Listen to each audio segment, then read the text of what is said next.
கிறிஸ்துவின் ரத்தத்தினாலே மீட்கப்பட்ட தெய்வ ஜனமே, இன்று நாளிலும் கூட கர்த்தர் நம்மோடு கூட இடைப்படுவாராக.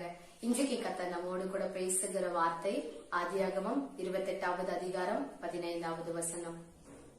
நான் உன்னோட இருந்து நீ போகிற இடமெல்லாம் உன்னை காத்து இந்த தேசத்துக்கு உன்னை திரும்பி வர பண்ணுவேன்.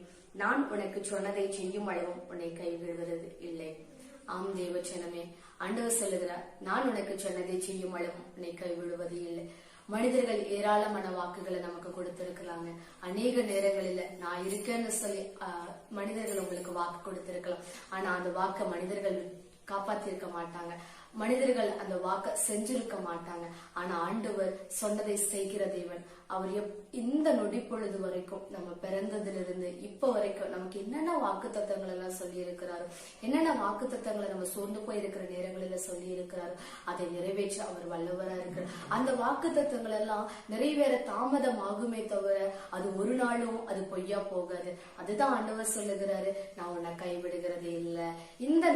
இந்த நாட்களில இந்த நேரத்துல நீங்க என்ன சூழ்நிலையில வேணா இருக்கலாங்க. ஆனா ஆண்டவர் சொல்லுகிறார், நான் சொன்னதை செய்யற வரைக்கும் சூழ்நிலைகள் மாறலாம், ஆனா என் வாக்கு ஒரு நாளும் மாறாது. நான் உன்னை கைவிடுகிறது இல்லை. இன்னைக்கு நம்ம செபிக்கலாங்க. ஆண்டவரே, சூழ்நிலை இந்த மாதிரி இருக்குப்பா, என்னை கைவிடாதீங்க ஆண்டவரே. உங்க வாக்கு தத்தத்துல நான் நடக்க எனக்கு பலன் தாங்கன்னு சொல்லி நம்ம செபிக்கலாமா? பரிசுத்த பிதாவே, சேனைகளின் தேவனாகிய கர்த்தாவே, உன்னதங்களில் உயர்ந்திருக்கிறவரே, உம்மை நன்றியோடு கூட நாங்கள் துதிக்கிறோம் ஐயா. ஆண்டவரே, நீங்க சொல்லி இருக்கிறீங்களே சப்பா, நான் சொன்னதை செய்யும் அளவும் என்னை கைவிடுகிறது இல்லைன்னு சொன்னீங்களா ஆண்டவரே. மனிதர்களை நாங்க நம்பி இருந்தோம் ஆண்டவரே, மனிதர்கள் எங்களை கைவிட்டுட்டாங்க ஏசப்பா. ஆனா நீர் கைவிடாத தெய்வம் அல்லவா ஆண்டவரே. அந்த வாக்கு தத்துவத்தை செய்து முடிக்கும் அளவு கர்த்தர் நீர் என்னை கைவிடாதபடிக்கு எங்களை பாதுகாத்து நடத்துங்கன்னு சொல்லி உங்க கரத்துல ஒப்பு கொடுக்கிறேன். நீர் பொறுப்பெடுக்க வழி நடத்துங்க. இயேசு கிறிஸ்துவின் மூலமா ஜெபிக்கிறோம் எங்கள் ஜீவனுள்ள நல்ல தகப்பனே. ஆமென், ஆமென்.